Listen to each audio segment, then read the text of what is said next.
no compromise. உங்க சைடுலயும் எங்க சைடுலயும். It's a GT promise. GT Holidays, South India's #1 travel brand.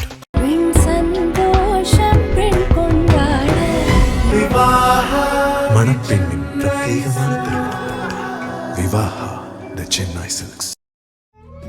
தமிழர்களின் #1 choice Tamil matrimony. Villivakkam Roshini அவங்கள வேட்பாளர், ஒரு திருநங்கை, ஒரு திருநர், யாருமே வேட்பாளர் கொடுக்கறது இல்ல. இந்த நாட்டுல யார் கொடுக்குறாங்க சொல்லுங்க? ஆமா, கொடுக்கறது இல்ல. ஆமா, கொடுக்கறது இல்ல. எங்க அண்ணன் சீமான் தொடர்ச்சியா கொடுக்குறாரு ஒரு வாய்ப்பை. இருக்கட்டும், ஒரு அங்கீகாரம் கொடுத்தாருல. அப்ப நான் எதை எடுத்து பேசணும்னா இல்ல அதை ஆதரிச்சு பேசணும்னா? காவாலியா பாட்டுக்கெல்லாம் டான்ஸ் ஆனதை எடுத்து வச்சு ஹைலைட் பண்ணீங்க. அது அது ரொம்ப ஒரு என்ன ஹைலைட் பண்ணோம்? காவாலியா பாட்டு ஆடுறவங்களுக்கு எதுக்கு புலிக்குடி, அவங்க எதுக்கு நம்ம மேடையில ஏறணும்? அப்ப காவாலியா பாட்டு ஆடுறவங்களுக்கு புலிக்குடி கொடுக்கலாமா?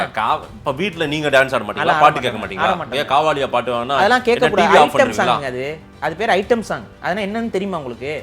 ஐட்டம் சாங் தான் ஆடிட்டு இருப்பீங்களா எல்லாரும் குடும்பமா உட்காந்துக்கிட்டு? அதுதான் ஒரு நல்ல வாழ்வியலா? பாரிசாலன் விமர்சனம் செய்வதால் எங்களுக்கு பின்னடைவுன்னு சொல்ல வரீங்களா? பின்னடைவு இல்ல, நீங்க வேற ஒருத்தருக்கு விஜய்க்கு வலு சேர்த்துட்டீங்கல்ல. நான் என்ன வலு சேர்த்தேன் சொல்லுங்க? இப்ப என்ன வலு சேர்த்தேன்? விஜய் ஏற்கனவே சொன்னா அந்த ஆளுக்கு இருக்கக்கூடிய மேனரிசம் உங்களுக்கு இல்லைங்க. இது கூட உங்களுக்கு சொல்லி புரிய வைக்கணுமா? வாய் திறந்து உங்களை பத்தி பேசலைங்க. இன்னும் அவங்க உங்களை புறந்தள்ளில தள்ளி விட்டு போயிட்டு இருக்காங்க. நீங்க போய் திரும்ப திரும்ப கடிச்சுக்கிட்டு இருந்தா யாரு அசிங்கப்பட்டு இருக்காங்க? நான் சொல்றது நடந்துகிட்டே இருக்குல்ல, அப்போனாச்சும் அறிய வேண்டாம் நான் சொல்றது நடக்கும்னு எத்தனை முறை சொல்லிட்டு இருக்கிறது இவங்களுக்கு? சொன்னேன் அப்பவே, விஜய் என்ன கருத்தியல் பேச போறாருன்னு தெரியல, தூக்கி வச்சுக்கிட்டு ஆடாதீங்கன்னு சொன்னா இல்லையா? அப்ப தூக்கி வச்சு ஆடியது யாரு? இன்னைக்கு தூக்கி வச்சு ஆடினது தான் அவங்க உட்காந்து கதறி அழுதுகிட்டு இருக்குதுங்க. அப்ப சொல்லும் போதுனாச்சும் கேட்கணும். நாம் தமிழர் ஜெயிக்கணுமா வேண்டாவா? தமிழ் தேசியம் ஜெயிக்கணுமா வேண்டாவா? அந்த கேள்வி நீங்க என்கிட்ட கேட்க கூடாது, சீமான் அவர்கள்ட்ட கேட்கணும். நான் உங்ககிட்ட தாங்க கேட்கறேன். அது அவங்க பிரச்சனை. யாருமே கண்டுபிடிக்காத ஒரு குறையை தூக்கிட்டு உட்கார்ந்து இருக்கீங்கன்னு போது நான் உங்ககிட்ட தான் கேட்கணும். யாருமே கண்டுபிடிக்காத குறை கிடையாதுங்க. இது வேணா மக்களுக்கு புரிதல் இல்லாம இருக்கலாம், ஆனா இது ஒவ்வொரு குடும்பத்தையும் பாதிக்கக்கூடிய குறை. திமுக கண்டிக்கிறதே விட்டுட்டு விஜயவே கடிச்சிட்டு இருக்கீங்களே. விஜயை கடிக்க வேண்டாம் நான் சொல்ல. விஜய் ஆட்சி அதிகாரத்துக்கு வரல.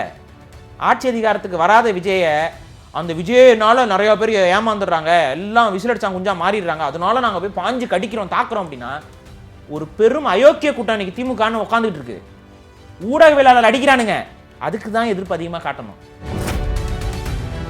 நாம் தமிழருக்கு வலு சேர்க்கிற மாதிரி சொல்லுங்க, தமிழ் தேசியம் வலு சேர்க்கிற மாதிரி விஷயங்களை சொல்லுங்க, அதான் நல்லது.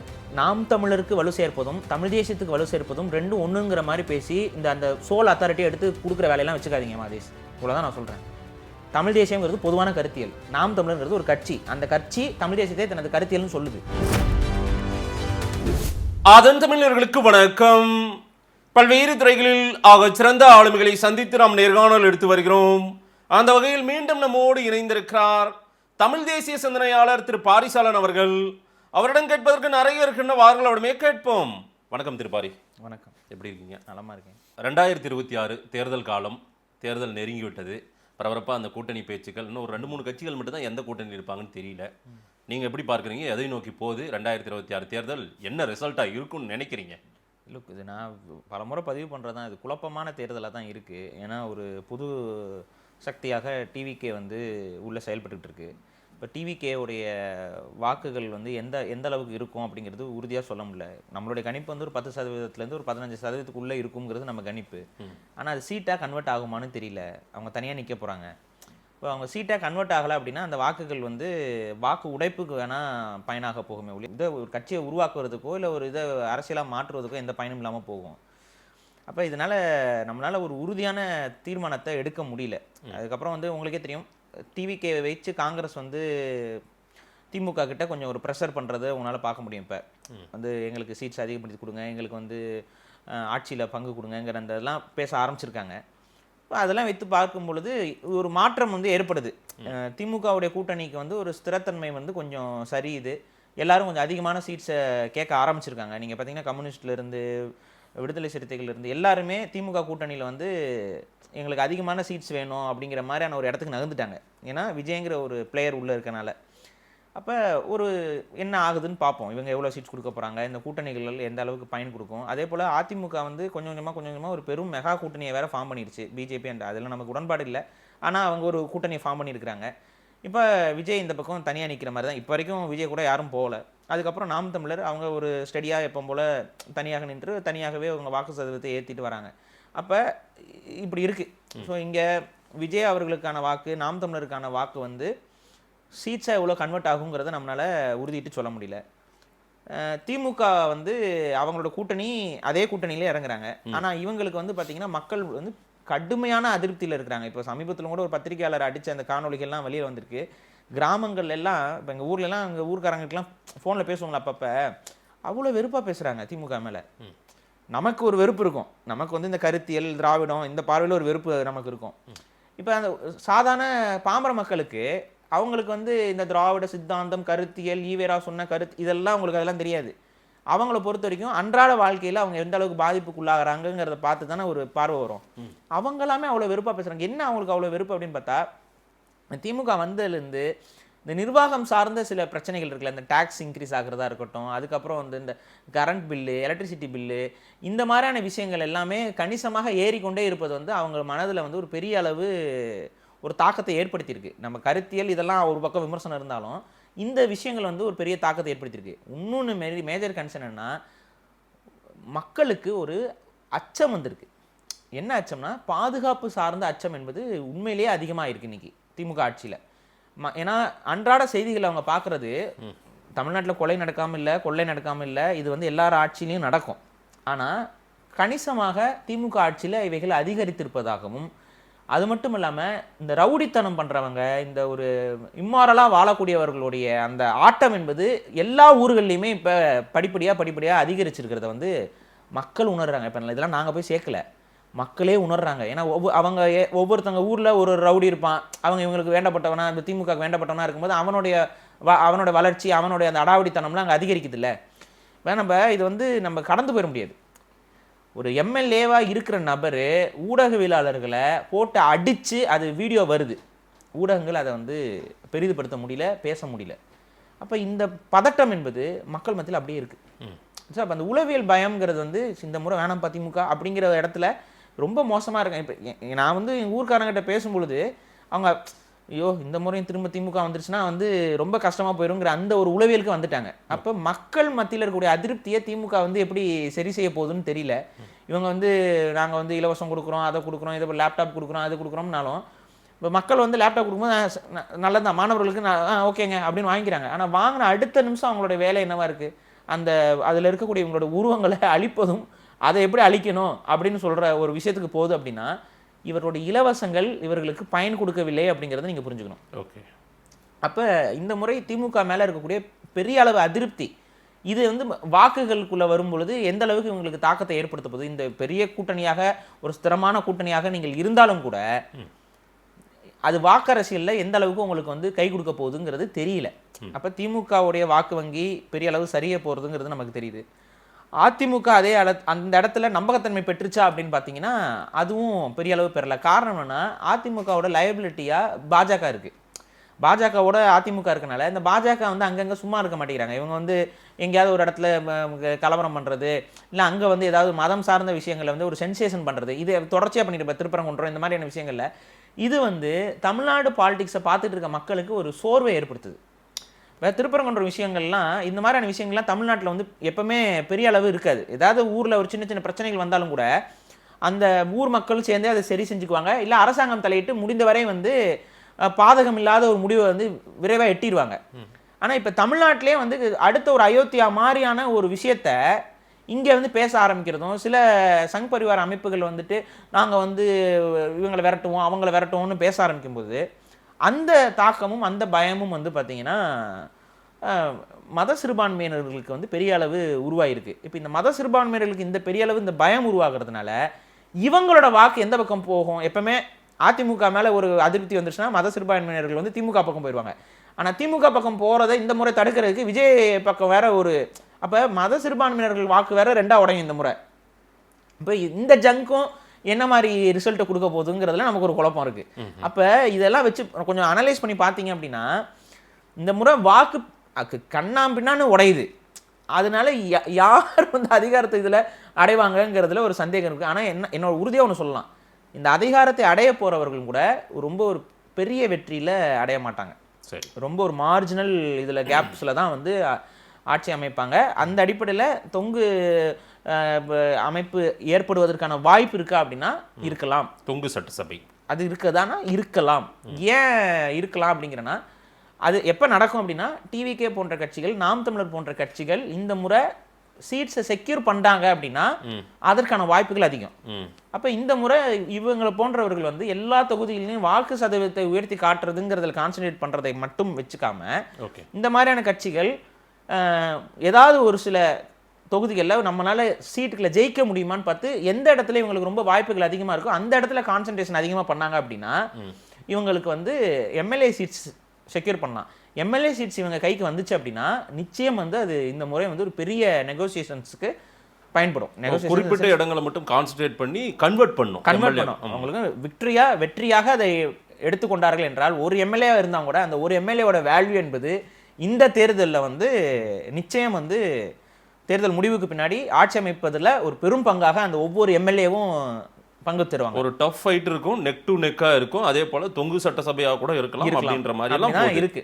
ஒரு எம்எல்ஏ ஜெயிச்சா கூட அது பலனா இருக்கும்.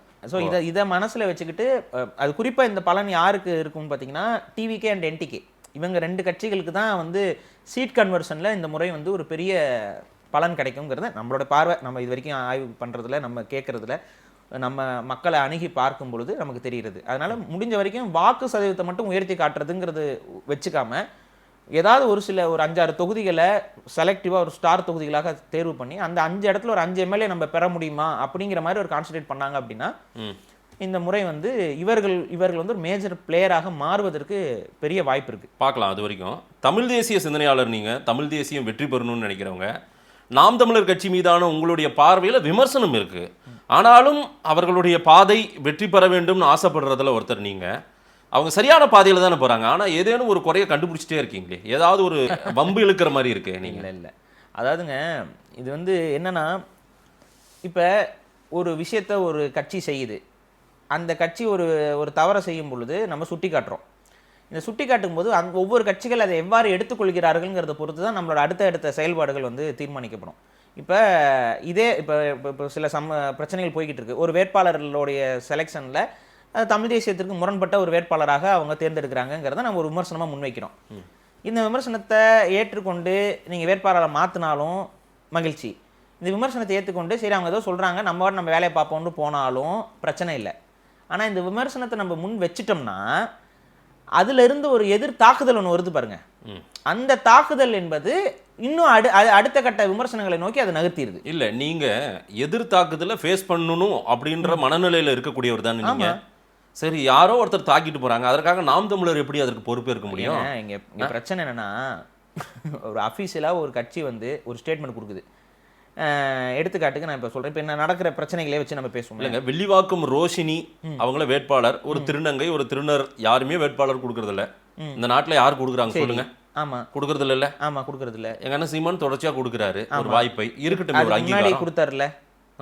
அப்ப நான் எதை எடுத்து பேசுறேன்னா இல்ல அதை ஆதரிச்சு பேசுறேன்னா?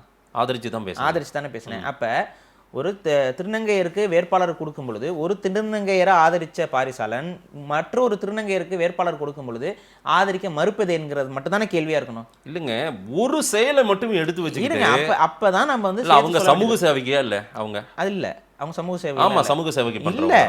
இல்ல 10 ஆண்டுகளாக தமிழ் தேசியத்தையும் நாம் தமிழரையும் நான் உற்று நோக்கிட்டு வரேன் அந்த அம்மா சொல்றாங்க. நான் ஃபாலோ பண்றேன். அவங்க வந்து கட்சியில பொறுப்புல இருந்தாங்களா? இல்ல. அப்புறம் என்ன உற்று நோக்கிட்டு வராங்க?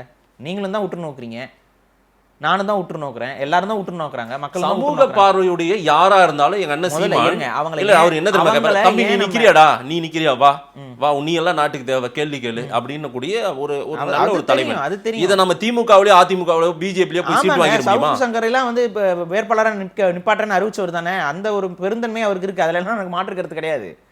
அவருக்கு தேவைப்படும் போது சவுக்கு சங்கர் கூட தானே நிப்பாட்டேன்னு சொன்னாரு. மறந்துட்டீங்களா? ரோஷினி அப்படி நீங்க பொருத்தி பார்க்க வேண்டாம். அவங்கள போல ஒருத்தர் ஒரு வேட்பாளரா இருக்கணுமா வேண்டாமா? நான் சொல்றது என்னன்னா, அவங்கள போல ஒருத்தர் கண்டிப்பாக இருக்கக்கூடாது. அவங்க திருநங்கையாக இருப்பது நமக்கு பிரச்சனை இல்லை. அவங்க எல்ஜிபிடிக்யூ அமைப்புல ஒரு செயலாளர்.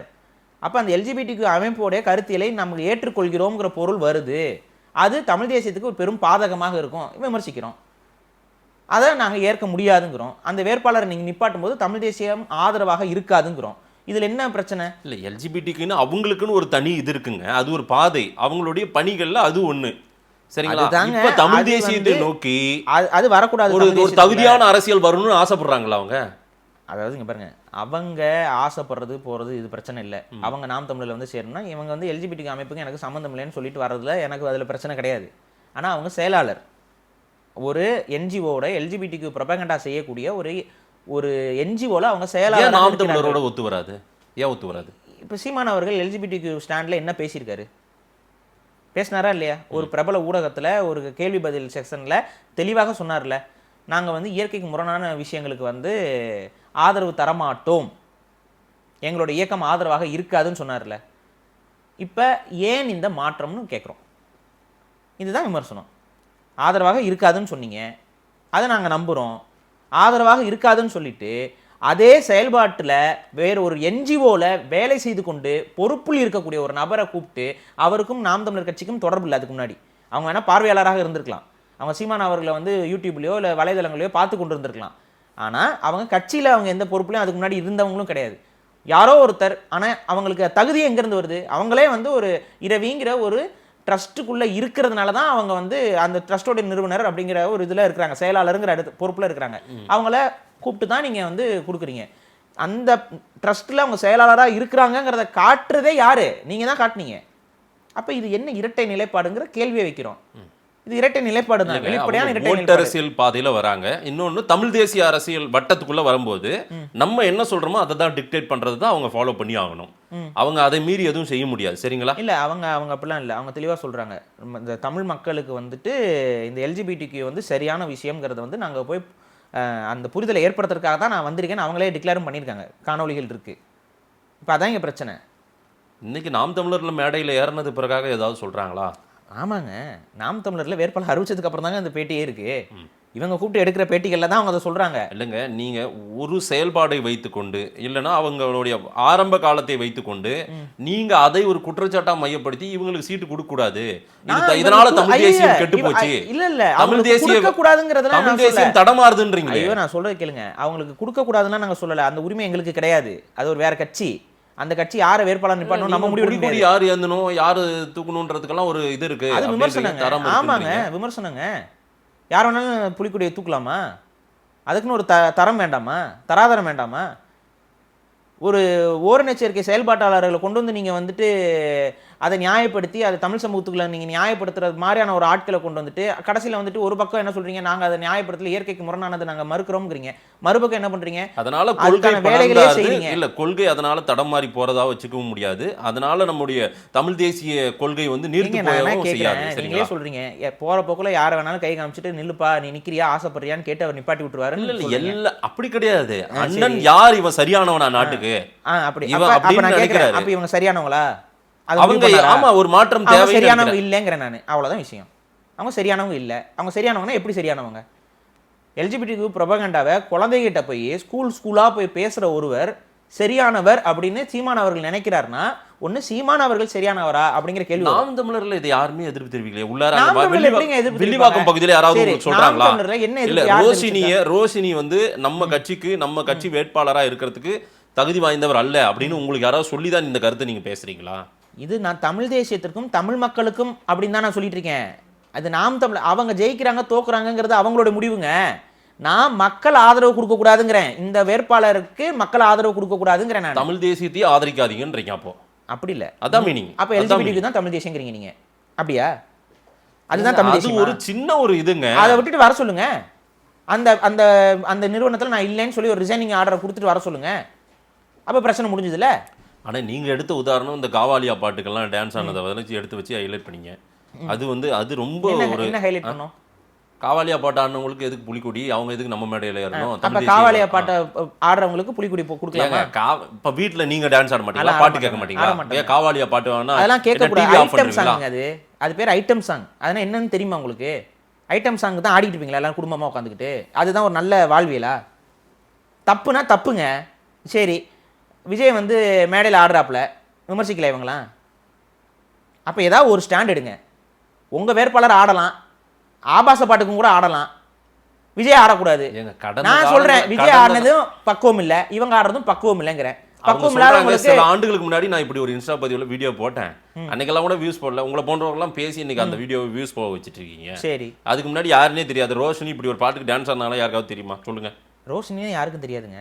அவங்களுக்கும் தமிழ் தேசியம் எந்த தொடர்பும் கிடையாதுங்க. இப்போ அதை தாங்க எங்கள் தலையில் வந்து கட்டுறீங்க, அதாங்க பிரச்சனை. அவங்களுக்கும் தமிழ் தேசியத்துக்கும் சம்மந்தம் இல்லை. அவங்க எல்ஜிபிடிக்கு ஆக்டிவிஸ்ட்டு. ஒரு எல்ஜிபிடிக்கு ஆக்டிவிஸ்ட்டை ஒரு தமிழ் தேசிய கட்சியில் நீங்கள் வேட்பாளரை நிப்பாட்டுவது மூலமாக இன்னொன்று, இப்போ இதே எல்ஜிபிடிக்கு சப்போர்ட் பண்ணுறவங்களும் அங்கே வேட்பாளர்கள் தான். இன்னும் 2 கேண்டிடேட்ஸ் இருக்காங்க. ஆனால் அவங்களெல்லாம் நம்ம எதுவும் நோண்டலை. காரணம்னா அவங்க நாம் தமிழரில் இருக்காங்க. அவங்க நாம் தமிழர் இருக்காங்க, இருந்துக்கிட்டு அவங்க எல்ஜிபிடிக்கு சப்போர்ட் பண்ணிட்டு இருக்காங்க. அதான் அவங்க பிரச்சனை. ஆனால் இவங்க எல்ஜிபிடிக்கு ஆக்டிவிஸ்டாக செயல்பட்டு கொண்டிருந்தவர்களை நாம் தமிழர் தேர்வு பண்ணுது. அப்போ அந்த இடத்துல விமர்சனத்தை வைப்போம். ஒரு சோஷியல் ஆக்டிவிஸ்ட் அவங்க, அதுல எதுவும் உங்களுக்கு எல்ஜிபிடிக்கு மாறுபட்ட ஆக்டிவிஸ்ட், சோஷியல் ஆக்டிவிஸ்ட்ங்கிறது வேற, எல்ஜிபிடிக்கு ஆக்டிவிஸ்ட் எனக்கு தெரியுங்க, அந்த வித்தியாசமா தெரியாது எனக்கு. சோஷியல் ஆக்டிவிஸ்ட்னா என்ன? அவங்க சமூக சேவை பண்றவங்க. சமூக சேவை பண்றவங்க. எல்ஜிபிடிக்கு ஆக்டிவிஸ்ட் என்னன்னா எல்ஜிபிடிக்குங்கிற சமூகத்தை உருவாக்குறவங்க. இது ரெண்டுக்கு வித்தியாசம் புரிஞ்சுக்கோங்க. ஏன்னா எல்ஜிபிடிக்குங்கிற சமூகம் வந்து யாரும் பிறப்பு அடிப்படையில் வரதில்லை. அவங்க வந்து நம்ம குழந்தைகளை மாற்றி தான் எடுத்துக்க முடியும். நம்ம குழந்தைகிட்ட ஓரின சேர்க்கைலாம் தப்பு இல்லைப்பா, சரியான விஷயங்கள் தான்ப்பான்னு சொல்லி சொல்லி சொல்லி புரிய வச்சு அவங்கள ஓரின சேர்க்கையாளரை மாற்றி எடுத்துக்குவாங்க, ரெக்ரூட் பண்ணி. மாற்றுப்பாலினத்தவர் சமத்துவம் இங்க பேசுறாங்க எல்லாருமே. யாருமே அதற்கான அடையாளத்தை கொடுக்கறதுல, அங்கீகாரம் கொடுக்கறதுல. சீமான் கொடுக்கும்போது அதுல அதே நீங்க பிரச்சனை நீங்க பாருங்க. இப்ப யாருமே செய்யாத ஒரு சீமான் செய்யும்போது நீங்க கேள்வி எழுப்பி, ரோஷினிங்கிற ஒரு பெண் அவங்க திருநங்கைங்கிற பார்வையில பாக்குறீங்களே, இங்க ரோஷினிக்கு பதிலா ரோஷன் ஒரு ஆண் இருந்தாலும், இல்லை வேற ஏதாவது ரோசிக்காங்கிற பேரில் ஏதாவது ஒரு முழுமையான பெண் இருந்தாலும் நாங்கள் எதிர்ப்போம். காரணம், நாங்கள் வந்து இவங்க திருநங்கைங்கிறதுக்காக எதிர்க்கல, புரிஞ்சுக்கோங்க. நாங்கள் சொல்கிறது எல்ஜிபிடிக்கு ஆக்டிவிஸ்ட், எல்ஜிபிடிக்கு இயக்கத்தில் செயல்படுறவங்கனால தான் எதிர்க்கிறேன் நான். இதை திருநங்கைங்கிறதுக்காக எதிர்த்துருந்தான் இதுக்கு முன்னாடி நாங்கள் தேவியை எதிர்த்துருக்கணும். நாங்கள் எதிர்க்கலை. அவங்களும் ஒரு நட்பணி மன்றம் வச்சுருந்தவங்க தான். அவங்க வந்து வயதான முதியோர் இல்லை ஒன்று வச்சு நடத்திக்கிட்டு இருக்காங்க, இப்போ நடத்திக்கிட்டு இருக்காங்க. அவங்களெல்லாம் நாங்கள் எதிர்க்கலை. ஆனால் இவங்க வந்து ஒரு எல்ஜிபிடிக்கு ஆக்டிவிஸ்ட். இவங்க ஸ்கூலாக போகிறவங்க. ஸ்கூலாக போயிட்டு நம்ம குழந்தைங்கிட்ட செக்ஸுவல் அவேர்னஸ் கொடுக்குறேங்கிற பேரில் எல்ஜிபிடிக்குவை திணிக்கிறவங்க. அதற்காக உலக வல்லாதிக்க சக்திகளிடமிருந்து ஃபண்ட்ஸை பெற்று தான் இந்த இயக்கங்கள் செயல்பட்டு கொண்டிருக்கிறது உலகம் முழுக்க. எல்ஜிபிடிக்கு எங்கேருந்து காசு வருதுன்னு நீங்கள் ஆய்வு செஞ்சு பாருங்கள்.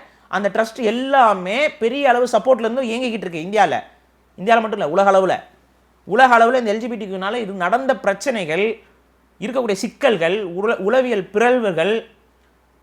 இப்போ நான் எல்ஜிபிடிக்கு ஆக்டிவிஸ்ட் எல்லாத்தையும் நம்ம ஏற்றுக்கிறோம்னு சொல்கிறீங்களே, நான் கேட்குற கேள்வி 2 கேள்வி தான் நான் வச்சுருக்கேன்.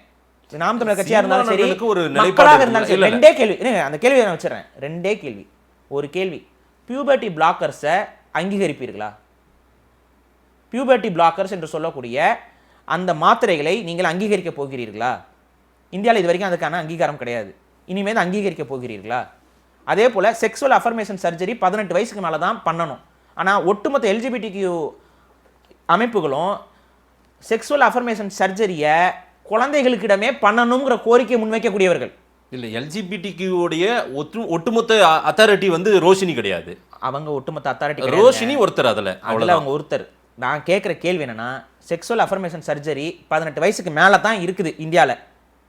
ஆனால் அந்த செக்ஸுவல் அஃபர்மேஷன் சர்ஜரினா என்னன்னா, இப்போ ஒருத்தர் ஆணாகவோ இல்லை பெண்ணாகவோ மாறணும்னு நினச்சிட்டு போய் ஹாஸ்பிட்டல் அட்மிட் ஆகி சர்ஜரி பண்ணுறாங்கல்ல, அந்த சர்ஜரியை இந்தியாவில் 18 வயசுக்கு முன்னாடி எந்த டாக்டரும் பண்ணக்கூடாது. அப்படி பண்ணாங்கன்னா அவங்கள அரெஸ்ட் பண்ணிடுவாங்க. அதை நிறுவனத்துக்காக இப்ப நாம் தமிழர் களத்துல அவங்க வரலீங்க. நாம் தமிழர் மேடைக்கு அதுக்கு வரலீங்க. அபார்ட் ஃப்ரம் பாலிடிக்ஸ் நீங்க வாங்க. இங்க பாருங்க, எல்ஜிபிடிக்கு ஆக்டிவிஸ்ட்டை ஒரு தமிழ் தேசிய இயக்கம் வந்து முன்னிலைப்படுத்தி கொண்டு போகுது அப்படின்னா அந்த இயக்கத்தின் மீது சந்தேகம் என்பது வரதான் செய்யும். நீங்க சந்தேகம் பட தேவையில்ல. சீமானனுக்கு இந்த மாதிரி எல்லாம் ஒரு ரூட்டை கொண்டு வந்து இது ஒரு விவாத பொருள் ஆகணும்ன்ற எண்ணம் இருக்காது. அவரு அந்த இடத்துல தேவை.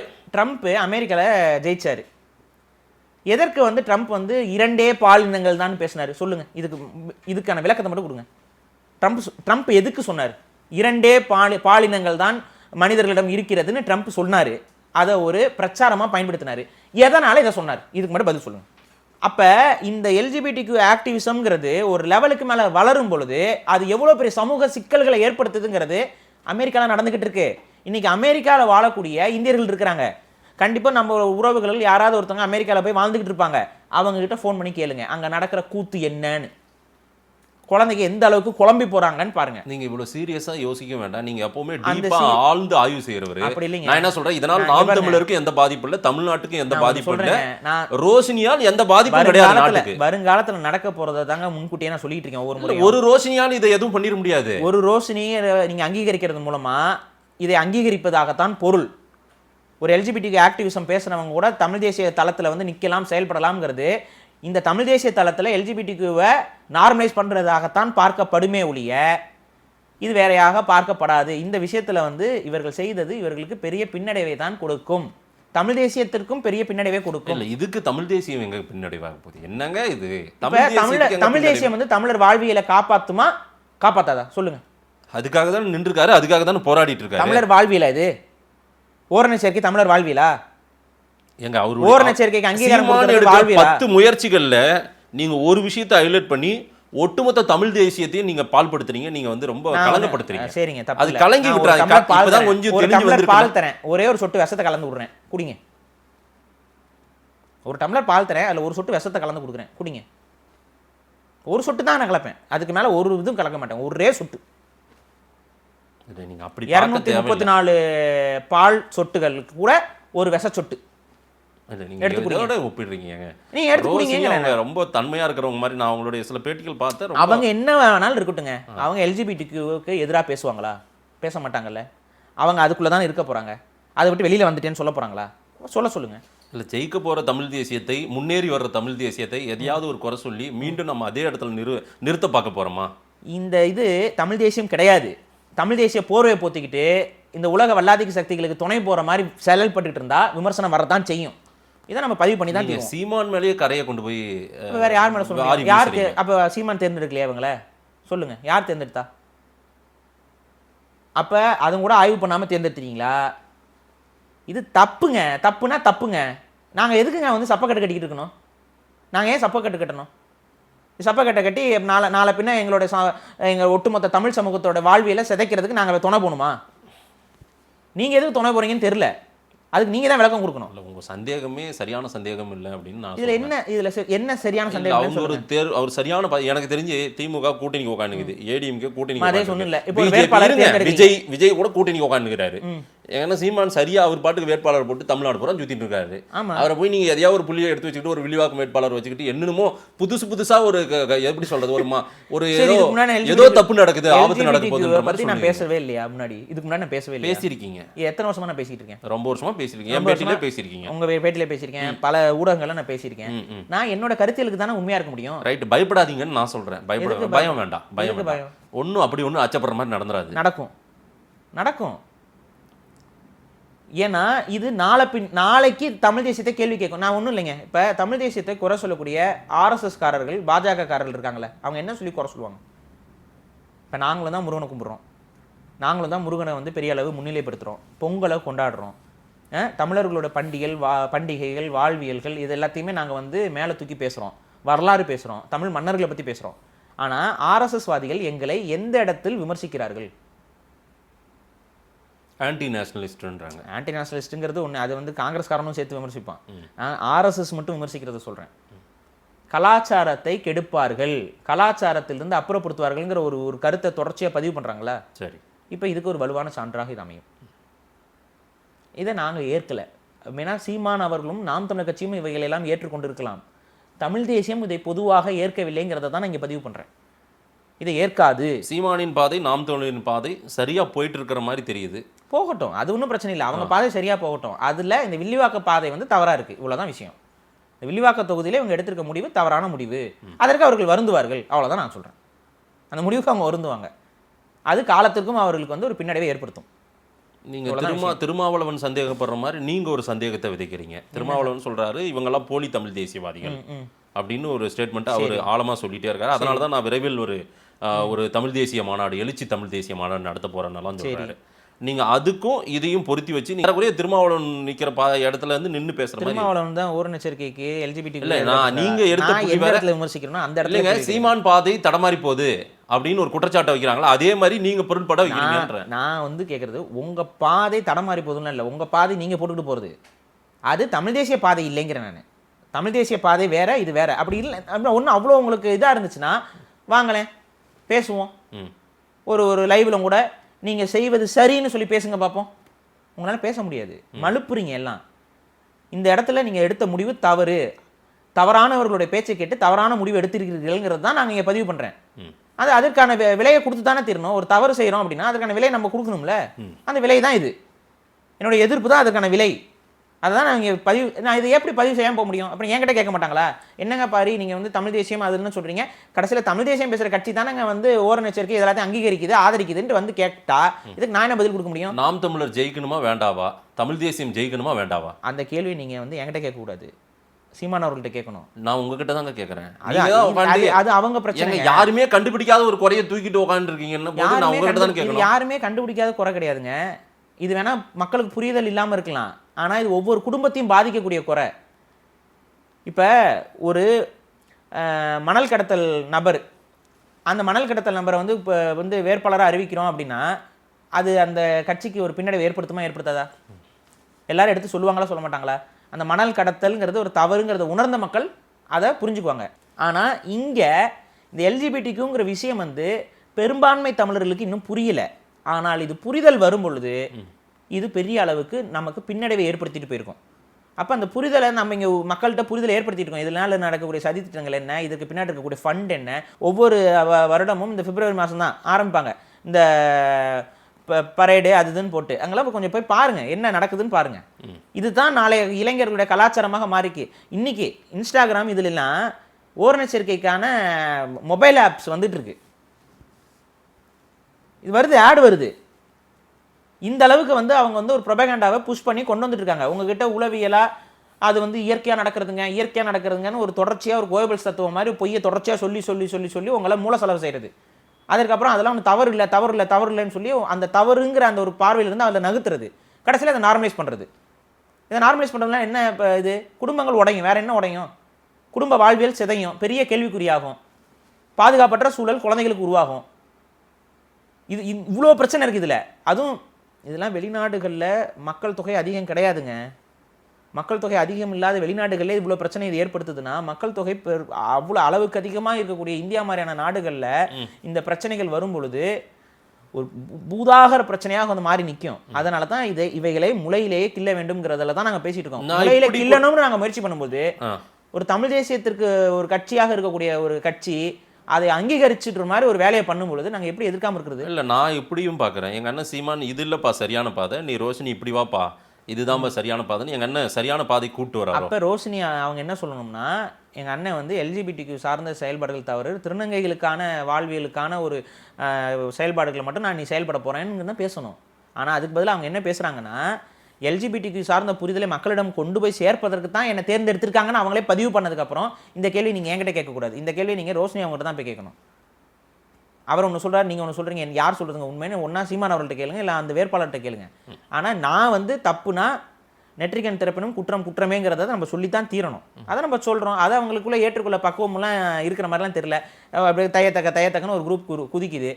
ஏங்க ஏடிஎம்கேவாக இருக்கட்டும், டிஎம்கேவாக இருக்கட்டும், இல்லை ஒவ்வொரு கட்சியும் ஐடி விங்ஸ்லாம் வச்சுருக்கிறாங்க, பண்ணுறாங்க, போகிறாங்க, எல்லாம் பேசுகிறாங்க, செயல்படுறாங்க. எந்த ஐடி விங் பொறுப்பாளரும் வந்து ஃபேக் அக்கௌண்ட் ஆரம்பிங்கன்னு வெளிப்படையாகவே பேச மாட்டாங்க. அதெல்லாம் எல்லா கட்சியிலையும் ஃபேக் அக்கௌண்ட்லாம் இருக்கும். அவங்க வந்து ஒரு நாய் மாதிரி எல்லாரும் போய் கடிக்கிறதுக்கு ஒரு 10 நாய்களை வளர்த்து வச்சுருப்பாங்க. இது எல்லா கட்சியும் பண்ணுறது தான். இது விதிவிலக்கெலாம் இல்லை, எல்லா கட்சியும் பண்ணுறது தான். இது பண்ணிட்டு தான் இருக்கிறாங்க, பண்ணலைன்னு சொல்லலை. ஆபாசமாக பேசுறதுக்கு ஒரு குரூப் இருக்கும். ஆனால் அதெல்லாம் செய்யுங்கன்னு சொல்லி ஒருங்கிணைக்கிறவங்க யாரும் பேச மாட்டாங்க. ஆனால் இங்கே பேசுகிறாங்க. இதெல்லாம் மக்கள் பார்த்துட்டு தான் இருக்கிறாங்க. வெளிப்படையாகவே இதை பேசுகிறீங்க. அப்போ இதெல்லாம் எந்த அளவுக்கு ஒரு பின்னடைவுங்கிறதெல்லாம் உணர்ந்து தான் இவங்கெல்லாம் பண்ணிகிட்டு இருக்காங்களா? இன்றைக்கி அந்த வெறிநாய் பிடிச்ச மாதிரி என்னை கடிக்கிற குரூப்லாம் யார்? அந்த 10 ஃபேக் ஐடி தான். அந்த 10 ஃபேக் ஐடி இங்கேயும் வந்து கடிக்குங்க, உட்காந்துட்டு ரூமில் உட்காந்துக்கிட்டு இதே வேலை. இந்த வேலை இதுதான் தமிழ் தேசியமா? கேட்ட கேள்வி 2 பியூபர்ட்டி பிளாக்கர்ஸுக்கு, செக்ஸுவல் அஃபர்மேஷன் சர்ஜரிக்கு உங்கள் நிலைப்பாடு என்ன? செக்ஸுவல் அஃபர்மேஷன் சர்ஜரி 18 வயசுக்கு மேலே தான் பண்ணணும்னு சொல்ல போகிறீங்களா? அப்படி சொன்னீங்கன்னா உலக அளவில் இருக்கக்கூடிய எல்ஜிபிடி அமைப்புகளே உங்களுக்கு எதிராக மாறிடும். இந்த அரசியல் போரில் இப்போ என்ன பேசணுமோ நாம் தமிழர் அந்த விவாதத்தை கொண்டு போட்டோம். அதுதானே நல்லதா? விஜயை திட்டணுமா? வேற என்ன பேசுறாங்க சொல்லுங்க. இது என்ன சொல்லுங்க, ஒரு வாதமா? வேற என்ன? விஜய் திட்டுறது தான் நாம் தமிழர் வேலை. வேற என்ன பண்ணாங்க சொல்லுங்க. வேற என்ன பண்ணாங்க சொல்லுங்க. ஏங்க விஜய் இல்ல வேற என்ன பண்ணாங்க சொல்லுங்க. கருத்தியெல்லாம் அந்த கூட்டத்துக்கு இப்ப ஒரு நான் பாடம் உங்கள்ட்ட எடுக்கிறாங்க, சரியான பாதையில கொண்டு வரணும்னு என்ன நினைக்கிறாங்க. சரியான பாதை? கொள்கை பாதை அது என்ன- தவறுன்றாங்க. உங்க கொள்கை பாதை சரியா இருக்கா இப்ப? நீங்களே என்கிட்ட என்ன சொல்றீங்க? விஜய் கூட்டத்தை நான் வந்து அதிகம் அவங்கள விமர்சிக்காமல் நான் வந்து கடந்து செல்வதற்கான சில காரணங்கள், எப்படியாவது அவங்களை சரியான பாதையில நல்வழிப்படுத்தி கூட்டு வரணுன்றதுக்காக நான் பொறுமையா அணுகிறேன்றீங்க. ஆமா, அவங்க கொஞ்சம் அக்ரெசிவா அணுகுறாங்க, அவ்வளவுதான், வேற ஒண்ணும் கிடையாது. இப்ப அவங்க அதானே பண்றாங்க. அக்ரெசிவா தான் அணுகி ஆகணுங்க. அவங்க அததானே அது பண்றாங்க. தப்பா போகுது. சரி, வேற என்ன 35 லட்சம் பேரை மாத்தி கொண்டு வந்துட்டோம் நாம. ஆமாங்க. இன்னைக்கு அவன் தப்பா போறான், அவன் அதெல்லாம் போயிருவான் போல தெரியுது. அந்த 35 லட்சம் நம்ம கூட இருக்கு. சரி, மத்தவன் தவறா போறான், அவனை நல்வழிப்படுத்தணும்னு பேசுறாங்க. நல்வழிப்படுத்தட்டும், பேசட்டும். அடுத்து என்ன பண்றாங்க? அத போய் நீங்க விஜய விமர்சனம் அட பண்றாங்கன்னு சரிங்க. ஒரு இது. சரி, நாம் தமிழருக்கு சரி. விஜய் விமர்சனம் பண்றது தான் வேலையா என்ன? அது அவங்ககிட்ட தான் நீங்க கேட்கணும். நீங்க சொல்றீங்க. இல்ல, வெளியில இருந்து பாக்குறவங்களுக்கு அப்படிதான் தெரியுது. சரி, விஜய் விமர்சனம் பண்றாங்க. அடுத்து என்ன பண்றாங்க? இட்லி கடை விமர்சனம் பண்றாங்க. அடுத்து என்ன பண்றாங்க? பராசக்தி விமர்சனம் பண்றாங்க. வாங்க அடுத்து என்ன விமர்சனம் பண்ணாங்க? பராசக்தி படத்தை. ஏங்க, அண்ணன் பராசக்தி சீமானுடைய இருங்க, கருத்தியல் இருங்க. அவருக்குன்னு ஒரு நான் ஆய்வு. இப்ப சொல்றதுக்கு பதில் சொல்லுங்க. பராசக்தி படத்தை நாம் தமிழர் கட்சியில் இருக்கக்கூடிய சில பொறுப்பாளர்கள் தொடங்கி உலக அளவில் இருக்கக்கூடிய பல தமிழ் தேசியவாதிகள் எதிர்த்தோமா எதிர்க்கலையா? எதிர்த்தோம். நாங்க எதிர்த்தோம். ஏன்னா அந்த படத்துடைய ஹேஷ்டேகே என்ன? திராவிடம் அப்படிங்கிற ஒரு சொல்லாடலுக்குள்ள தான் அவங்க அந்த ஹேஷ்டேகே போட்டிருந்தாங்க. அதில் முழுக்க முழுக்க திமுக மொழி போராட்டத்திற்கு செய்த தியாகங்கள்ங்கிற மாதிரியும், அதில் இந்த மொழி போராட்டங்கள் சார்ந்த விஷயங்களே நிறைய தவறான இதுகளும் போட்டு அதை நாங்கள் விமர்சிச்சுட்டு இருந்தோம். படம் பார்த்தீங்களா இல்லையா? எல்லா படமும் பார்த்துட்டு தான் விமர்சித்தோம். சரியா? எங்களுக்கெல்லாம் அந்த படத்தில் இருக்க குறைகள் மட்டும்தான் கண்ணுக்கு தெரிஞ்சது. எல்லா தமிழ் தேசியவாதிகளும் அந்த படத்தை எதிர்த்தார்கள். ஒன்று, அது திமுகவுடைய ஈகோ சிஸ்டத்திலிருந்து வர படம். அந்த படம் வெற்றி பெற்றால் திமுகவுக்கு லாபம். அந்த படம் மக்களால் ஏற்றுக்கொள்ளப்பட்டால் திமுகவுக்கு லாபம். ஆனால் அந்த படம் வெற்றி படம் கிடையாது, அது தோல்வி படம். மக்கள் ஏற்றுக்கொள்ளலை. ஏன்னா தொடர்ச்சியாக தமிழ் தேசியவாதிகள் அதை எதிர்த்து பேசினோம். தமிழ் தேசியவாதிகள்லாம் ஒரு பக்கம் அதை எதிர்த்து பேசும்பொழுது அந்த படத்தை நாம் தமிழர் கட்சியில் இருக்கக்கூடிய ஒரு சில பொறுப்பாளர்கள் மட்டும் ஆதரித்ததற்கு பின்னால் இருக்கக்கூடிய காரணம் என்ன? ஒரு காரணம் இல்லை, ஒரு விமர்சனம், அவ்வளோதான். திரை விமர்சனம். திரை விமர்சனம். அப்போ நீங்கள் ஆதரிக்கிறீங்க, ஆதரித்து பேசுனீங்க. என்ன அதுக்கு மட்டும் பதில் சொல்லுங்கள். இந்த படம் ஜெயிச்சா திமுகவுக்கு லாபம். இந்த படத்தை ஓட வைக்கணுங்கிறது இவங்களுக்கு என்ன நேர்த்திக்கடன்? நாம் தமிழருக்கு என்ன நேர்த்திக்கடன்? அந்த நாம் தமிழர் கட்சியோட கொள்கை பரப்பு செயலாளர் பேசுகிறாரு, அதை ஆதரித்து. இன்னொரு தம்பி பேசுகிறாரு, அப்புறம் தலைவரே வந்து பேசுகிறாரு. அதில் ஒரு படிலாம் சீமான் அவர்கள் ஒரு படி மேலே போய் சிவகார்த்திகனை பார்க்கும்போது என்ன பார்க்குற மாதிரியே இருந்துச்சுன்ட்டு போயிடுறாரு. எதுக்கு இந்த ஆதரவு நிலைப்பாடு? சரி, இட்லி கடைக்கு எதுக்கு ஆதரவு? அதுவும் ஃப்ளாப்பு படம், அதுக்கு எதுக்கு ஆதரவு? இதெல்லாம் திமுகவுக்கு பொருளாதாரத்தை ஈட்டு கொடுக்கக்கூடிய, திமுகவோடு இருக்கக்கூடிய நபர்களுக்கு பொருளாதாரத்தை ஈட்டு கொடுக்கக்கூடிய விஷயங்கள் இல்லையா? திமுகவே வாழ வைக்கணுமா? நம்ம திமுக சார்ந்த தொழில்களை வாழ வைக்கணுமா?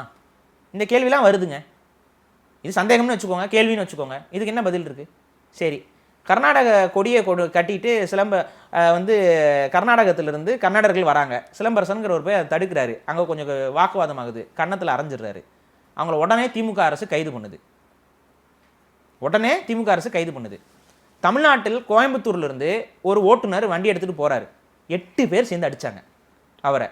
அந்த நிகழ்வு நடந்ததோடைய எதிர்வினையாகத்தான் இங்கே சிலம்பரசன்கிற ஒருத்தர் அதை வேலையை பண்ணுறாரு. அந்த 8 பேரை அங்கே கர்நாடகாவில் கைது பண்ணலை. தமிழக அரசும் கூட அதற்கு எந்த வழக்கும் பதிவு பண்ணலை. இங்கே சிலம்பரசன் ஒரே ஒரு முறை அறைவார். அதுவும் வந்து கொஞ்சம் ஒரு மாதிரி அவர் வந்து நார்மலாக இயல்பாக பேசிகிட்டு இருப்பார். அந்த ஓட்டுநர் வந்து கொஞ்சம் ஒரு மாதிரி தெனாவட்டாக ஒரு மாதிரி வந்து பேசும்போது கொஞ்சம் கோவம் வந்துடுது. அவர் கை நீட்டிடுறாரு. இது ஒரு வீடியோ. இதை எடுத்துக்கிட்டு இன்றைக்கி அவர் மேலே குண்டாஸ் போட்டாங்க. இன்றைக்கி சிலம்பரசன் மேலே திமுக அரசு குண்டாஸ் போட்டிருக்கு. இப்போ நான் கேட்குற ஒரு கேள்வி பாருங்கள். இதே இதைத்தான் பல ஆண்டுகளுக்கு முன்னாடி சீமான் அவர்கள் என்ன சொல்லியிருந்தாருன்னா, அங்கே என்னுடைய மீனவனை தொட்டால் உனது மாணவனை நான் அடிப்பேன் அப்படின்னு சொல்லி பேசியிருந்தார். அப்போ வந்து இப்போ இன உணர்வோட சீமான் பேசுகிறாருன்னு சொல்லி எல்லாம் பாராட்டினாங்க. அதற்காக அவர் சிறையும் பட்டார். ஆனால் அவர் பேசியது சரின்னு தான் தமிழ் தேசியவாதிகள் அங்கீகரித்தோம். அங்கே அங்கீகரித்ததுனால தான் அவர் இந்த இடத்துக்கு வந்திருக்காரு. இப்போ சிலம்பரசன் செய்ததை நீங்கள் கடந்து போனால் வேற. எனக்குமே அவர் வந்து அடைச்சிட்டு கோவத்தில் லைட்டாக கை வச்சுட்டாருங்கிறதுல எனக்கு உடன்பாடு கிடையாது. அது தேவையில்லை அப்படின்னு தான் நானும் பார்ப்பேன். ஏன்னா அது இன்றைக்கி அவருக்கு தான் இப்போ பிரச்சனை ஏற்படுத்தியிருக்கு. ஆனால் நான் சிலம்பரசனுக்கு தான் ஆதரவு நிற்பேன். ஏன்னா அவருடைய உணர்வை தான் நாங்கள் பார்க்குறேன். ஆனால் நீங்கள் என்ன இப்போ அறிக்கை விட்டீங்க? அந்த அறிக்கை படிச்சிங்களா? படிச்சிங்களான்னு கேட்குறேங்க. இல்லை, படிக்கல. அதில் மிக தெளிவாக அறிக்கை விடுறாரு. சிலம்பரசன் செய்தது அடாவடித்தனம்ங்கிறார், இழிவான செயல்ங்கிறார். இதுதான் தமிழ் தேசிய கட்சியோட அறிக்கையா? சரி, யாரை காப்பாற்றுருக்கு இந்த அறிக்கை? கன்னடர்களை காப்பாற்றுருக்கா, திமுகவை காப்பாற்றுருக்கா? இதுக்கு என்ன பதில்? இது இல்லை, திமுகவை முழு மூச்சா எதிர்க்கிறாரு. முழு மூச்சா எதிர்க்கிறாரா? சரி இருங்க. இப்போ சமீபத்தில் ஒரு நாளைக்கு முன்னாடி திமுக அரசு ஒரு விஷயத்தை கொண்டு வருது. தமிழ் மொழி தாய்மொழியாக கொள்ளாத மாணவர்களுக்கு தமிழில், அதாவது சப்ஜெக்ட் தமிழ் இருக்குல்ல, அதை 10ஆம் வகுப்புக்கும் 11, 12க்கெலாம் எழுத வேண்டிய அவசியம் இல்லைன்னு ஒரு முடிவு எடுத்திருக்கு திமுக அரசு. இது நீங்கள் என்ன பார்க்குறீங்க? இது என்னவா நீங்கள் பார்க்குறீங்க? தமிழை தாய்மொழியாக கொள்ளாத தமிழ்நாட்டில் படிக்கக்கூடிய மாணவர்களுக்கு தமிழ் ஆப்ஷனா? இப்போ இதுதான் இருமொழி கொள்கையா? இதுதான் இருமொழி கொள்கையா? தமிழ்நாட்டோட இருமொழி கொள்கை என்னங்க? தமிழ் ஆங்கிலம். தமிழும் ஆங்கிலமும். தமிழுக்கு தான் முதன்மை, ஆங்கிலம் ரெண்டாவது. இன்னைக்கு என்ன அறிக்கை விட்டுருக்கீங்க? என்ன முடிவு எடுத்திருக்கீங்க? கல்வித்துறையில் நீங்கள் என்ன சொல்ல வரீங்க? தமிழை தாய்மொழியாக கொள்ளாத மாணவர்களுக்கு தமிழ் கட்டாயம் இல்லை, கட்டாயம் எழுத தேவையில்லை, விலக்கு அளிக்கப்படும். என்ன விலக்கு? என்னத்தை அளிக்கிறீங்க? என்ன நடந்திருக்கு? இதை கண்டிச்சு நாம் தமிழர் கட்சியோட அறிக்கைங்க என்னங்க? இதை கண்டித்து அறிக்கை எங்கங்க? திமுக கண்டிக்கிறதே விட்டுட்டு விஜயவே கடிச்சிட்டு இருக்கீங்களே. விஜயை கடிக்க வேண்டாம் நான் சொல்ல. விஜய் ஆட்சி அதிகாரத்துக்கு வரல. ஆட்சி அதிகாரத்துக்கு வராத விஜயை, அந்த விஜயனால நிறைய பேர் ஏமாந்துடுறாங்க, எல்லாம் விசிலடிச்சாங்க குஞ்சா மாறிடுறாங்க, அதனால நாங்கள் போய் பாஞ்சு கடிக்கிறோம் தாக்குறோம் அப்படின்னா, ஒரு பெரும் அயோக்கிய கூட்டணிக்கு திமுகன்னு உட்காந்துட்டு இருக்கு. ஊடகவியலாளர் அடிக்கிறானுங்க. அதுக்கு தான் எதிர்ப்பு அதிகமாக காட்டணும். எந்த இடத்துல எதிர்ப்பு அதிகமாக காட்டணும், எந்த இடத்துல கருத்தியலாக பேசி புரிய வைக்கணும், ரெண்டுக்கு வித்தியாசம் இருக்கு. இன்னைக்கு விஜயோட கட்சியில் இருக்கக்கூடியவங்களாம் இளைஞர்கள், சின்ன பசங்க, அவங்களுக்கு அரசியல் சுத்தமாக தெரியாது. இல்லை, எனக்கு மாற்றுக்கிறதே கிடையாது. ஆனால் அவெல்லாம் யாரு? அவன் தமிழ்நாட்டுக்காரன் தானே, அவன் தமிழன் தானே. எல்லாரும் அங்கே கூட கூட்டமாக போகிறவங்களாம் தமிழன் தானே. அவனுக்கு புரிதலை ஏற்படுத்தணுமா? அவன் மேலே வெறுப்பை கக்கணுமா? அதே கூட்டம் விஜயை பார்க்க போன கூட்டத்தில் 40 பேர் செத்தனா, அந்த 40 பேருக்கு நீங்க கண்ணீர் தானே விட்டீங்க? இல்லைங்க, நீங்க 4 பேர் விமர்சனத்துல நாம் தமிழர் பேர்ல பேக் ஐடியில விமர்சனம் வந்ததுமே கதற ஆரம்பிக்கிறீங்களா? நான் என்னங்க கதறனேன்? நீங்க உங்களுக்கான கோபம் வருதுல்ல? என்னோட கோபம் என்பது தமிழ் சமூகத்தின் மீது இருக்கக்கூடிய அக்கறையில என்னைக்குமே நான் கோபப்பட்டு தான் இருக்கேன். திரும்ப இதாகிறீங்க, ட்ரிகர் ஆகுறீங்கல்ல? ஆமாங்க, ட்ரிகர் ஆகுது. அதே போல தாவேகாவினர் பதில் வரும்போது ட்ரிகர் ஆகாம இருக்கலாம். நீங்க கருத்தால எதிர்கொள்றீங்க, அந்த அளவுக்கு பக்குவம் இருந்துச்சுன்னா நம்ம ட்ரிகர் ஆகாம இருக்கலாம். ஆனா இவங்க என்ன மாதிரி பதில்களை கொடுத்துட்டு, அதே போலதான் தாவேகா தரப்புல இருந்து வருது, இவங்க ட்ரிகர் ஆகுறாங்க. அதுதான் கோபம். அந்த மாதிரி பண்ணும் பொழுது ட்ரிகர் ஆகுங்க, தப்பு கிடையாது. நான் சொல்றது என்னன்னா, விஜய் அப்படி பேசினாரு அவங்கள சொல்லுங்க. அவர் ஒண்ணுமே பேச மாட்டேன்றாரு சொல்லி ஆகணும். அவர் பேசாம இருக்கிறதுனால ட்ரிகர் ஆகுறீங்களா நீங்க? இல்ல, அவர் ஒண்ணுமே பேச மாட்டேன்றாரு, அவர் வர்றது சரியில்லை அப்படின்னு சொல்ல வேண்டிய தேவை இருக்கா? அரசியல் மாண்புன்னு ஒண்ணு இருக்குங்க. அந்த மாண்பு தவறும் போது நமக்கு தாங்க நெகட்டிவா மாறும். இது அரசியல் மாண்புன்னு ஒண்ணு இருக்கு. இவர் சொன்னா சரியா இருக்கும்பா அப்படிங்கிற ஒரு பேர் எடுக்கிறது தான் நம்ம மேல நம்பிக்கை வரும். அதை விட்டுட்டு விஜய் மேல எனக்கும் 1000 விமர்சனம் இருக்கு. விஜய் இப்போ கூட நான் சொல்றேன், அந்த விஜய் அந்த மாதிரி டான்ஸ் ஆடிக்கிட்டு இருக்கிறதெல்லாம் பக்குவம் இல்லாததுங்கிறேன். நான் அதை தான் சொல்றேன், பக்குவமற்ற செயல். ஒரு இவ்வளோ நீங்கள் இப்படி ஆடுறீங்க அப்படின்னா உங்களை பார்த்துட்டு வரக்கூடிய தொண்டர்கள் எப்படி ஆடுவாங்க? பக்குவமாக இருக்கணும். சரி, நீங்கள் பேசும்பொழுது விசில் அடிச்சுக்கிட்டே இருந்தாங்கல்ல, என்ன சொன்னீங்க? கொஞ்சம் அதை நிதானப்படுத்துறதுக்கு ஏதாவது முயற்சி உங்களால் பண்ண முடிஞ்சுதா? உங்கள் பேச்சையே கேட்காம விசில் அடிச்சுக்கிட்டே இருக்கான். இதெல்லாம் பெரும் ஆபத்து தமிழ் சமூகத்திற்கு. அதெல்லாம் இங்கே எல்லாம் விமர்சிக்கிறோம், இந்த அளவில் தான் விமர்சிக்கணும். இல்லைங்க, வீட்டுக்கு ஒரு விஜய் இருக்காருன்னு அவர் சொல்கிறாருல்ல, ஆனால் வீட்டுக்கு ஒரு தேசிய தலைவர் வேணும், வீட்டுக்கு ஒரு தமிழறிஞர்கள் வேணும், நம்முடைய முன்னத்தியர்கள் வேணும் அப்படின்னு தான் நம்ம சொல்லணும். அதுதான். ஆமா, அதை சொல்றதுக்காக தான் நாம் தமிழர் நிறுவ பார்க்குறாங்க, அதுக்கு தான் தேவைன்றாங்க. அதை நீங்க சொல்லுங்க. வீட்டுக்கு ஒரு தேசிய தலைவர் வேணும், வீட்டுக்கு ஒரு அந்த குடும்பத்தை தூக்கி நிப்பாட்டக்கூடிய பண்பு கொண்ட இளைஞர்கள் வேணும், அவங்க படிக்கணும், கல்வியில் உயரணும், சிந்தனையில் தெளிவாக இருக்கணும், இதெல்லாம் நீங்கள் சொல்லுங்கள். இதை சொல்கிறதுக்கு எவனா கோவப்பட்டுருவான்னு நீங்கள் நம்புறீங்களா? நீங்கள் விமர்சனத்தையே வைங்க, இந்த விமர்சனத்தை சொல்கிறதுக்கு கோவப்பட்டுருவாங்கன்னு நீங்கள் நம்புறீங்களா?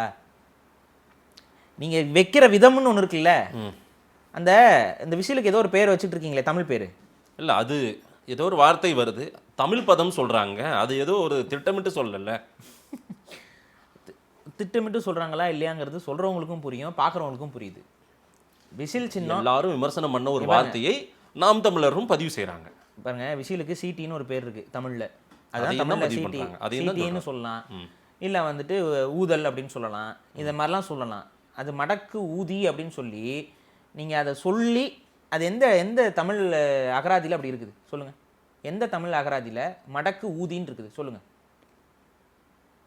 எவ்வளோ ஒரு கீழான செயல். அதுக்கப்புறம் வந்துட்டு விஜயோடைய பின்பக்கம், அதுக்கு வந்து தமிழில் ஒரு வார்த்தை இருக்குல்ல, அந்த வார்த்தையை போட்டு விஜயோடைய பின்பக்கம் இங்கே உட்காருமா அங்கே உட்காருமா, இதெல்லாம் வந்து ஒரு கட்சி பேசிக்கிட்டு இருக்கு அப்படின்னா இதுதான் நாகரிக அரசியலா? இதுதான் மாற்று அரசியலா?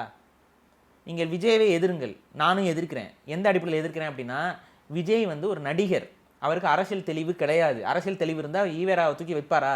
ஈவேராவை தூக்கி வச்சுட்டு காமராஜரை வச்சுக்கிட்டு இன்னைக்கு அவங்கள பேசாமல் என்னோட வழிகாட்டி அண்ணாங்கிறாப்புல,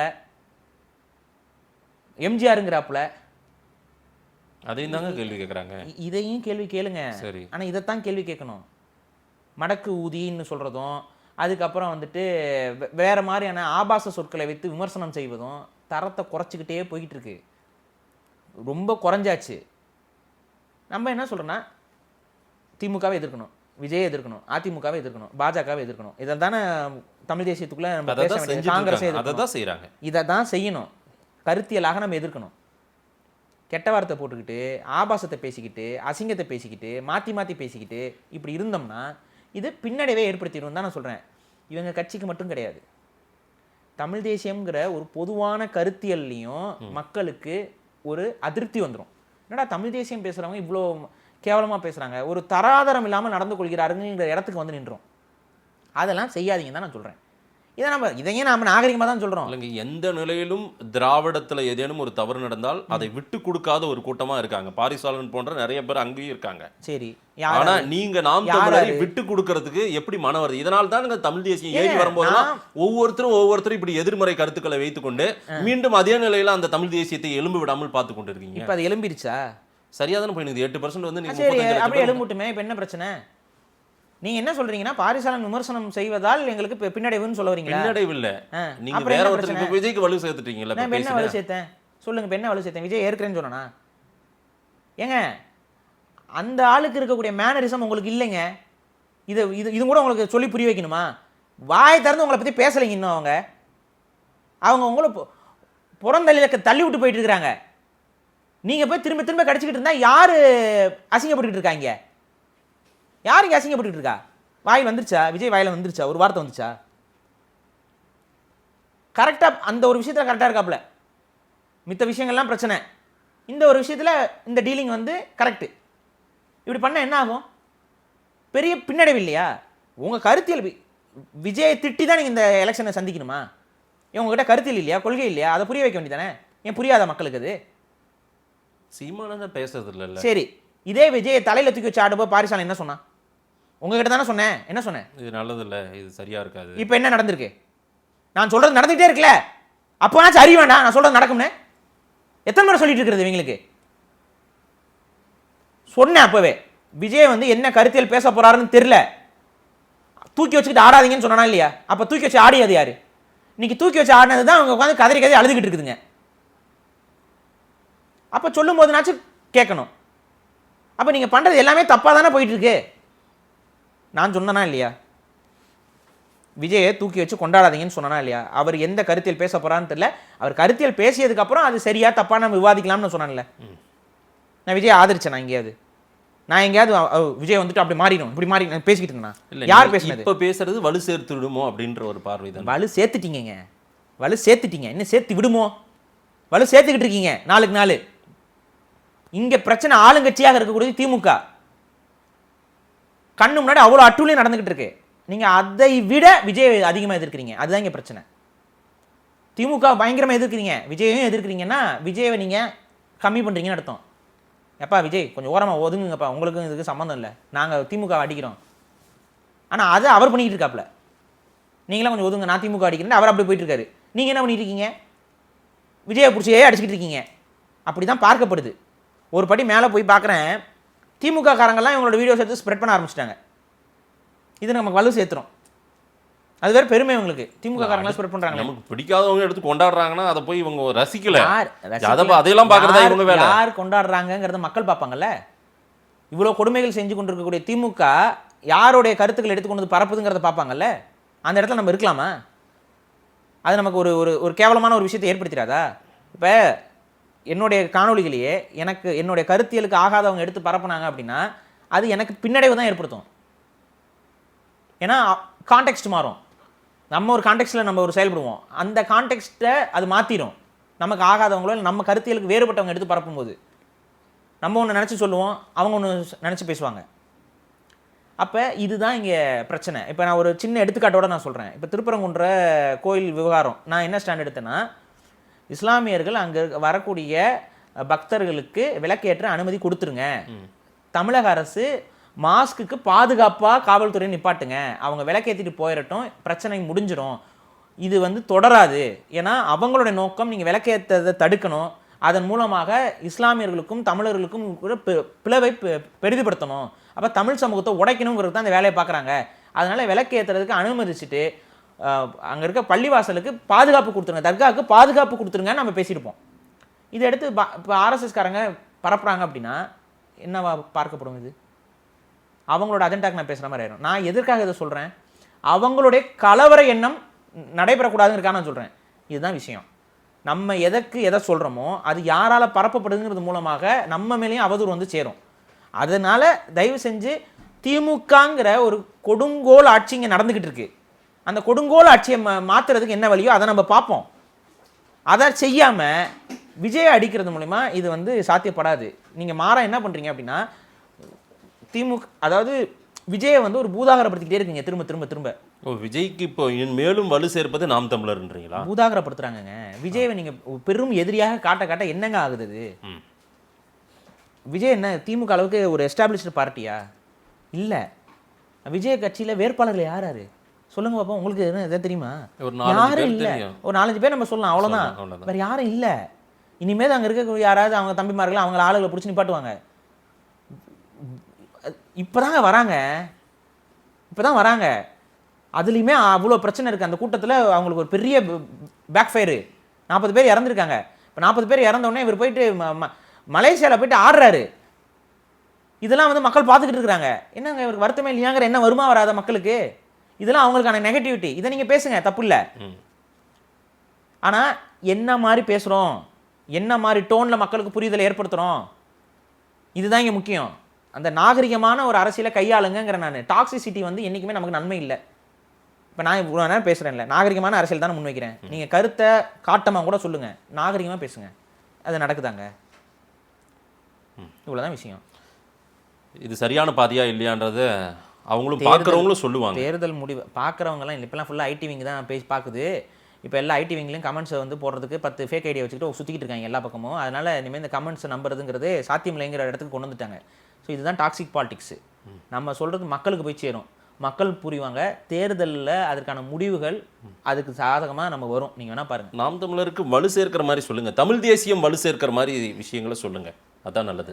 நாம் தமிழருக்கு வலு சேர்ப்பதும் தமிழ் தேசியத்துக்கு வலு சேர்ப்பதும் ரெண்டும் ஒன்றுங்கிற மாதிரி பேசி அந்த சோல் அத்தாரிட்டியை எடுத்து கொடுக்குற வேலையெல்லாம் வச்சுக்காதீங்க மாதேஷ். இவ்வளோதான் நான் சொல்கிறேன்.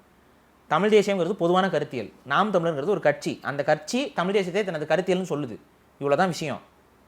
தமிழ் தேசியம்னாவே நாம் தமிழர் தான், நாம் தமிழரை ஜெயிக்க வைக்கிறது தான் தமிழ் தேசியம்ங்கிறதுலாம் வந்து சும்மா கிறுக்குத்தனமான பேச்சுக்கள். இந்த பேச்சுக்கெல்லாம் நாங்கள் உடன்படலை. ஸோ இவ்வளோ தான் நான் இங்கே பதிவு பண்ணுறேன். மக்கள் என்ன சொல்கிறாங்க? நேரம் கொடுத்து பேசியமைக்கு நன்றி. நன்றி.